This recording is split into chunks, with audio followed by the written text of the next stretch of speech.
नमस्कार मित्रांनो, जर तुम्ही एस जी स्टोरी टेलर चॅनलवरती पहिल्यांदाच आला असाल तर सबस्क्राईब करायला विसरू नका आणि हो, बेल नोटिफिकेशन पण दाबायला विसरू नका. आम्ही दोघं मित्र म्हणजे कबीर आणि मी दोघेही 2 दिवस सुट्टी असल्याने आंबोली घाटाजवळ असलेल्या रिसॉर्टला फिरायला जाणार होतो. तसेच गोवाही फिरून येणार होतो. सोबत अजून 2 मित्र येणार होते. आम्ही सर्व तयारी केली. आम्ही निघतच होतो. इतक्यात माझ्या आईने मला थांबवले आणि म्हणाली, "जवळ कुठेतरी जा. उद्या रात्री अमावस्या सुरू होत आहे." पण मी म्हटलं, "अगं आई, आम्ही रात्री होण्याच्या आधीच परत येऊ." तेवढ्यात आई परत म्हणाली, "अरे, एन्जॉय करायच्या नादात लक्षात येणार नाही आणि उशिरा निघाल." "अगं आई, काळजी करू नकोस, आम्ही लवकर निघतो," मी म्हणालो. तसे आईने माझ्याकडे एक पिशवी दिली आणि ती गावाबाहेर राहणाऱ्या एका मैत्रिणीला द्यायला सांगितली. आम्ही नाही हो म्हणता म्हणता ती बॅग घेतली आणि निघालो. बाबाही बाहेर गावी ट्रेनिंगला गेले होते. ते आज रात्री येणार होते. त्यांच्या धाकाने आम्ही आईला सांगून निघालो आणि मित्राच्या घरी थांबणार असे बाबांना सांग असेही सांगितले. आम्ही आमच्या गावाच्या कच्च्या रस्त्यांनी कार घेऊन निघालो. गाडी खूप वेगात होती आणि निघताना सर्व सामान घेऊन निघालो होतो. स्विमिंग सूट, फोटो काढायला कॅमेरा इत्यादी सर्व घेतले होते. रस्त्यात 2 मित्रांना पिकअप करायचे होते. आमची गाडी आता मेन रोडला लागली. गाव संपले आणि आम्ही मित्रांना पिक केले. सावंतवाडी आमचे गाव. इथून ते रिसॉर्ट बरेच दूर होते. मध्ये जंगल आणि आंबोली घाट. आम्ही मधल्या रस्त्याने जायला निघालो. सर्वजण खूप खुश होते. ऑफिसला 2 दिवस सुट्टी असल्याने आम्ही फुल एन्जॉय करणार होतो. मी, माझे मित्र कबीर, प्रेम आणि सुयश आता गावापासून बऱ्याच अंतरावर आलो होतो. आम्हाला आधी गोव्याला जायचे होते, म्हणून सर्वांनी ठरवले होते की रिसॉर्टला आपण उद्या थांबू. 4 व्हीलर वेगात धावत होती. तेव्हा ना दुपारचे 12 वाजले होते. आम्ही आंबोली घाटातून जात होतो. अजून बरेच अंतर कापायचे होते. सूर्य डोक्यावर होता, पण ऊन जाणवत नव्हते. घाटातून जात असल्याने गाडीवर सावली येत होती. घाट खूप मोठा होता. आजूबाजूला हिरवीगार झाडी, खाली खोल दरी असल्याने आम्ही गाडी थोडी हळू चालवत होतो. आम्ही जवळपास 4 वाजता गोव्यात पोचलो होतो. सर्वांना आता जाम भूक लागली होती.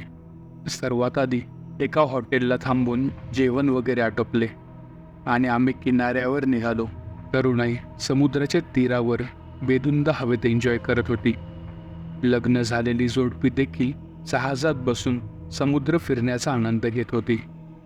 आम्ही चौघे सोबत फिरत होतो, कारण संध्याकाळ होत आली होती म्हणून खूप गर्दी होती.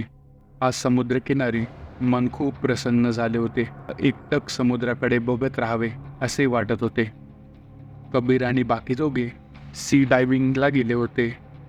मलाही खूप फोर्स केला होता, पण मी मात्र इथेच एका झोक्यात झोपून सर्व नजारे बघत होतो. आता संध्याकाळ झाली. अंधार पडू लागला. तसेच ते तिघेही परतले. मग आम्ही हॉटेलवर गेलो, रूम बुक केली आणि जेवण करून झोपी गेलो. खूप दमलो असल्याने झोप गाढ लागली होती. सकाळी उठलो तेव्हा 8 वाजून गेले होते. मला अचानक आठवले, आई म्हटली होती आज संध्याकाळ होण्याच्या आत येऊन जा. पण आता काय माहीत घरी आज पोचता येणं शक्य होतं की नाही, कारण रिसॉर्टवर पोचायला 4 वाजणार होते. थोडा वेळ आम्ही गोव्यात घालवला. मी मित्रांना कल्पना दिली की आता आपण निघणार आहोत, आज अमावास्या आहे. तर प्रेम म्हणाला, "काय रे सुशांत, तू पण मावशीच ऐकतोस. काही होत नाही, आपण आज 2 वाजता गोवा सोडणार आहोत." त्यावर लगेच प्रेमही बोलला की "हो ना यार, गोवा म्हणजे तरुणाईची जन्नतच आहे. आपण उशिरा निघूया. तसं पण रिसॉर्टपेक्षा इथेच एन्जॉयमेंट आहे." नाही हो म्हणता म्हणता मीही तयार झालो. खूप एन्जॉय केला आणि दुपारचे 2ला जेवण आटपून आम्ही निघालो. सुयश आणि प्रेम मात्र अजूनही त्या किनाऱ्याला मिस करत होते.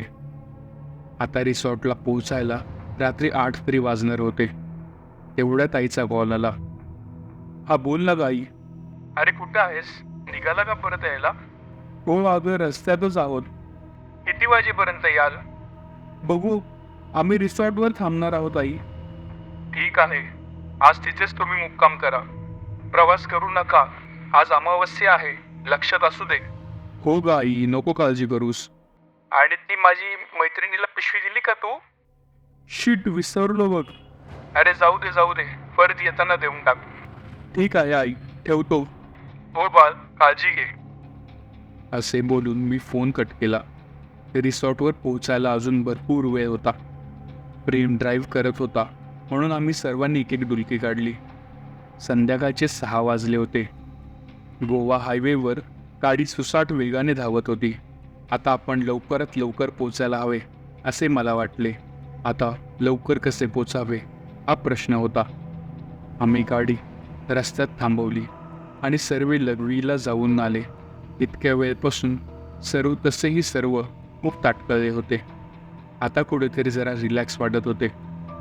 तेवढ्यात कबीर म्हटला, यार खूप उशीर झाला रिसॉर्टला यायला. अजून किती वेळ? तो बघ शॉर्टकट दिसतोय रिसॉर्टला जायला. इथून जाऊया का आपण?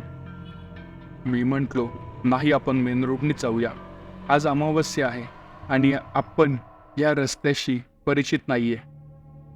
सोड यार, तू पण काय अमावस्या घेऊन बसला यार. इथे इतका वेळ कोण गाडी चालवणार? लवकर पोचलं तर बरं होईल ना. सुयश बोललं, जे करायचंय ते करा, पण विचार करा, आई चुकीचं सांगणार नाही, ती आपल्या भल्याचंच बोलतेय. मी उत्तरलो. बोलता बोलता आमचा अर्धा तास तिथेच गेला. गुगल मॅपवरही चेक केले तर समर्थ रिसॉर्ट कच्च्या रस्त्याचे इथून 15 किलोमीटर दाखवत होते.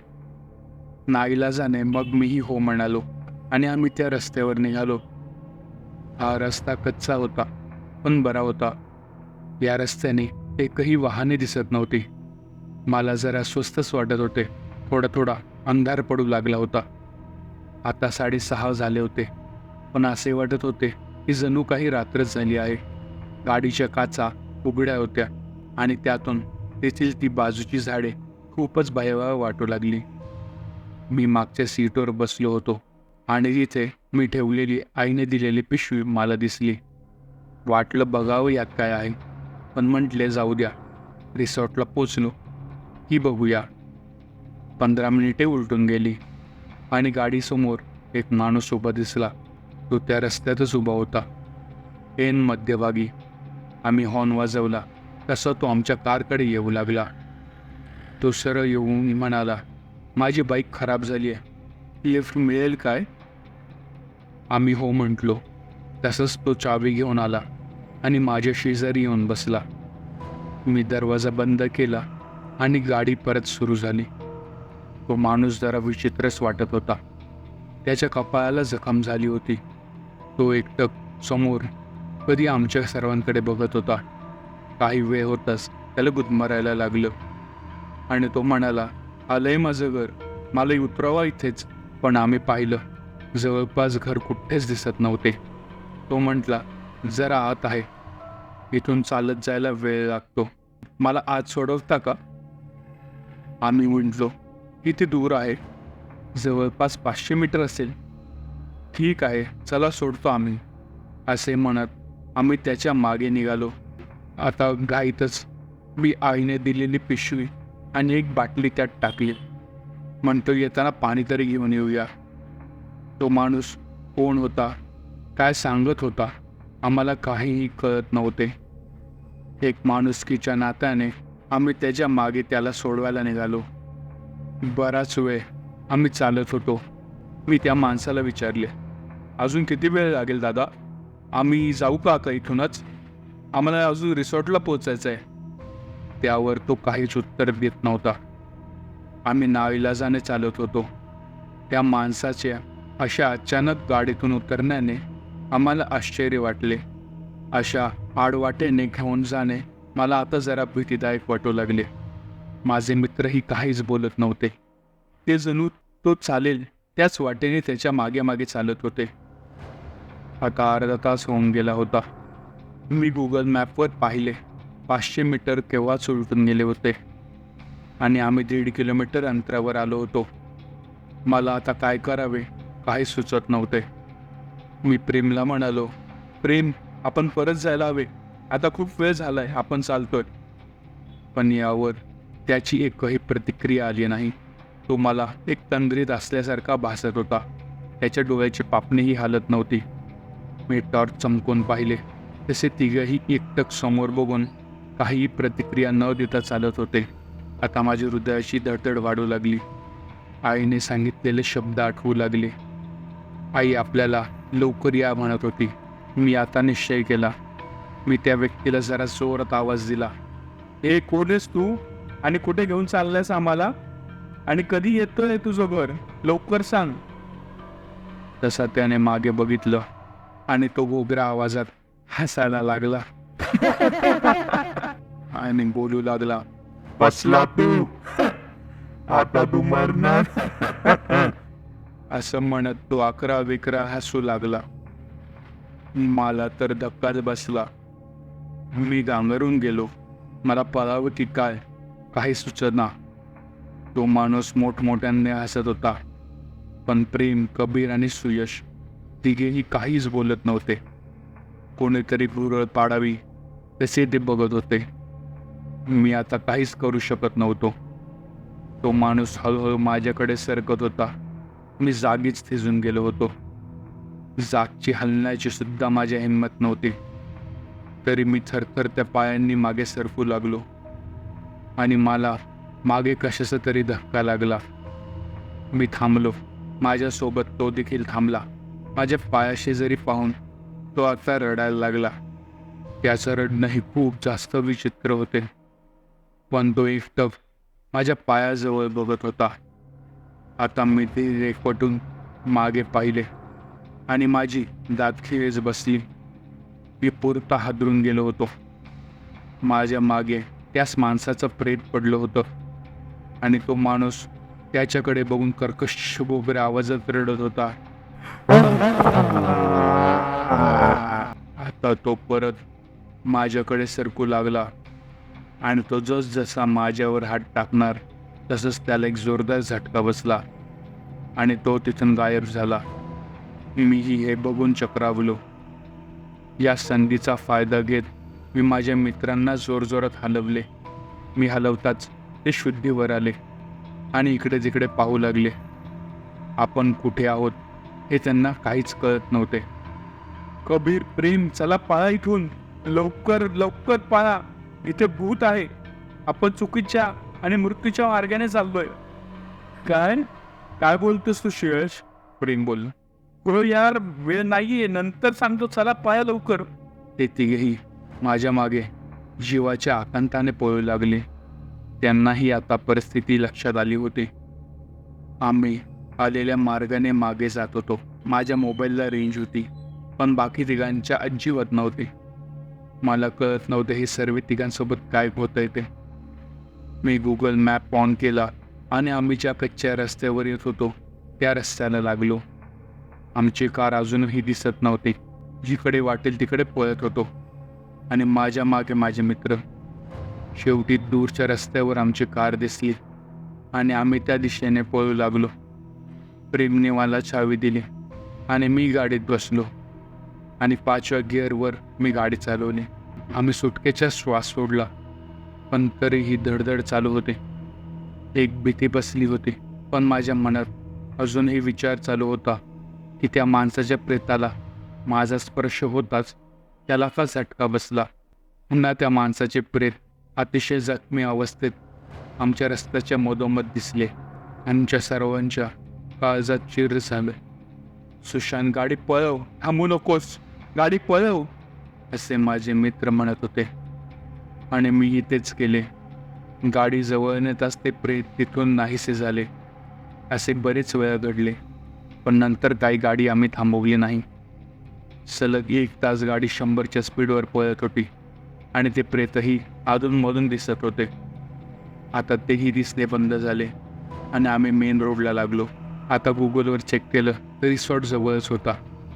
आम्ही कसे तरी पोचलो. तेव्हा पहाटेचे 3 वाजले होते. तो प्रसंग अजूनही डोळ्यासमोर जशाचे तसा उभा राहत होता. मी सकाळी उठलो तेव्हा सकाळचे 10 वाजले होते. बाकीचे तिघे अजूनही झोपले होते. डोके खूप बधीर झाले होते. पायरी उतरताना जरूर गरगरायला लागले होते आणि म्हणून मी खाली आलो आणि पेपर वाचत बसलो. पेपरवर जे पाहिले ते बघूनच मी हादरलो, कारण पहिल्या पानावर त्याच माणसाचा फोटो आला होता. त्याचे प्रेत आमच्या मागे लागले होते. ओ माय गॉड, मी असे म्हणत काउंटरवर बसलेल्या व्यक्तीला याबद्दल सर्व काही विचारलं.